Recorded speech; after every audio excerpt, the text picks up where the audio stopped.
Hour number 2 of Get Up with an All-Star Squad. If Schefter is texting, you know it's football season. We are rolling along with Mike T and RC and Orlovsky. 10 days and counting till kickoff.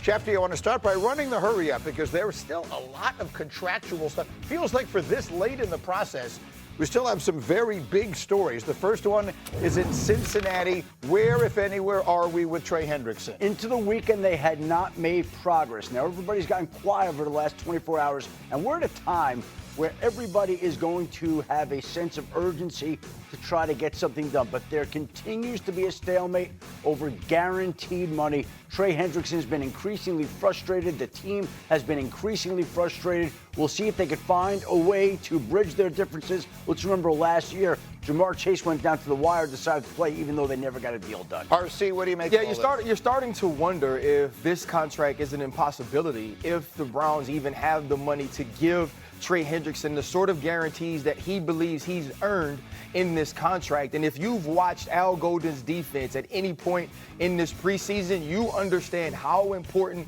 Trey Hendrickson is. It's not just the 17.5 sacks over both of the last seasons. It's the leadership. It's the physicality. It's what he can add to Shamar Stewart on the other side and what this defense needs in not only the pass game, but the run game. Yeah, the defense was a disaster last year, and this preseason has not been pretty either. Schefter, to Washington next. Terry McLaurin and the Commanders, are they getting anywhere? No, not so far, Greeny, and we are at August 25th. You'd have to think we are now at a point where there has to be urgency, whether it's Terry McLaurin or Trey Hendrickson or Micah Parsons, but there doesn't seem to be progress in any of these cases right now. This would figure to be another important week with the regular season opening next week, but these two sides have been apart all offseason. They continue to be apart on the value of the contract, and we'll see if it's late August that makes a difference and means anything in their talks, but so far not great. They open with the sneaky good defense of the New York Giants. Orlovsky, how do you see the situation? This is a bad situation for the Washington Commanders. He's been the face of your franchise for 6 or 7 years, gone through so many difficult moments, and last year he was one of the stars of that unbelievably feel-good story. You got a quarterback that can win MVP. You got a quarterback that you can win a Super Bowl with, and you're taking away the number one threat that he has. The ability to throw the ball downfield is one of his special talents, and you are removing the player who caught most of them. Every defense is going to play closer at the line of scrimmage. You are not a real contender without Terry McLaurin. All right, and then when it comes to this kind of story in the NFL right now, all roads eventually lead to Micah. Micah Parsons and the Cowboys. We saw the thing the other day. He was the only player on his team who was not in a jersey for their final preseason game. There was a moment where he's lying on the medical table, and people made a very big deal of it. Here it is. His team's offense is on the field, and he's lying there. You can make up your own mind whether you think that's a big deal or not, one way or the other. Schefter, 10 days until they open in Philadelphia. What is nothing, Greeny? Nothing. They haven't had any contract talks. The season opens in 10 days. Micah Parsons still has not practiced. So even if he were out there a week from Thursday night, which there are certainly no assurances or indications he will be right now, he's going to be limited at best. Micah Parsons could not go in and play a full football game next Thursday night. And again, the Dallas Cowboys say an MRI on his back came back clean. He says there's still back tightness. It's a hard thing to argue with, and I have a feeling that these types of issues may hang over this team and this situation this season. You know, Green, what's really important is being 10 days away. I remember with Darrelle Revis, like we had a long holdout. I was right, the agent was wrong. And we finally get the deal done, and, you know, we're excited. We have a really good team. And then on opening day, Randy Moss beats him for a touchdown on a post. He pulls his hamstring, and all the air came out of the balloon. And that's why, to me, Kevin Patullo, the new OC of the Eagles, and Nick Sirianni, they almost want to see Micah Parsons out there. They will tempo him and go no huddle.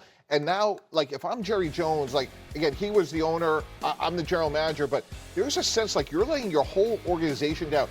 You have a chance to have a really good team, certainly on offense with Pickens being there. And now you have Who's letting the organization down? Jerry Jones. And I always felt as a general manager, I had a responsibility to give us a chance to win each and every year. And now you're at a point that even if you get the deal done, this isn't Dak Prescott walking in on the precipice of the season, Green. This is somebody that needs to be in great condition and you're going to play the Eagles on opening night, it really diminishes your chances of winning. I think almost all of us think that the chances of him certainly playing a full game in 10 days are extremely unlikely. Here's the way I view this situation. Look, we've obviously talked about it a lot. It's endlessly interesting because of the dynamics, the soap opera-like dynamics of the people involved. At this point, if you're Micah Parsons, I think you have to sit out a game, because you have no other way You look of foolish pushing. if you don't. Well, no, but forgetting about, I don't care if I look foolish or not. How else do you force the issue? Right. The one way you're going to find out, like Jerry Jones, when you're playing someone, if this is a poker game, and I have $12 billion, and you don't, I can bet an amount of money that you can't call no matter what else happens. So I got to find out if you're bluffing. And the only way I can find out if you're bluffing is by sitting out at least one game and seeing if that changes anything. To me, that's the only move left. That's what Emmett Smith did. That's what Emmett Smith did. He sat out 2 games, and it's 30 years ago, but it worked then, and maybe it works now. The difference is I had a sense of urgency that if we didn't win, I would be fired. A head coach has a sense of urgency. If he doesn't win, he's going to be fired. Jerry Jones is going nowhere. I get it. RC mentioned it. You're not here. I made $9 billion. So that's why, to me, this situation, this is the closest we're going to see to what happened with Jalen Ramsey in Jacksonville, which is, I think, for the Dallas Cowboys to blink, we are sometime into October. You know, there's the old adage about marriage, right? For men, for sure. Do you want to be right or do you want to be happy? Yeah.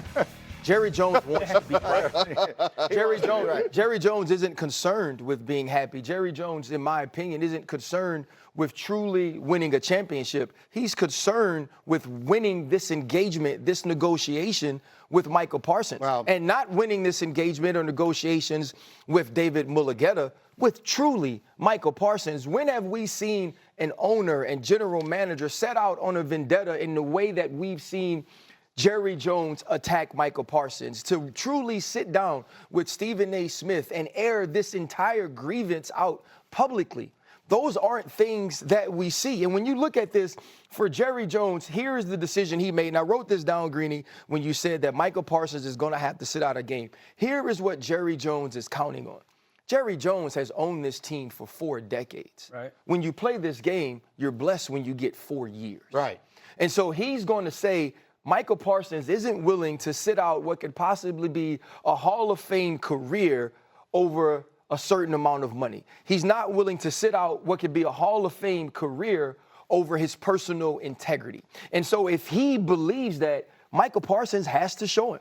Michael Parsons has to say that with all that I want to accomplish. Coach the quarterback all the way through. In pro football, at 15 seconds, you have to be at the line of scrimmage on your own. So it's almost like you're playing a different sport. And something else I'd like to say is the tape sets the floor and the football character sets the ceiling. A lot of what Dan and RC already touched on. But to me, it comes back to the Andy Reids, the Kyle Shanahans, where they're scouring for quarterbacks. So Alex Smith, we get to the playoffs, we trade up for Patrick Mahomes. And then Trey Lance, we trade up for multiple first-round picks. We're going to go with Brock Purdy because we're patient and we're developing. We used to also teach life through football, and especially the quarterback position. They don't do that anymore. I'm out of time. It's obviously a great topic. We will come back to it. There's a lot more to be said. In the meantime, the calendar is ticking. We're 10 days and counting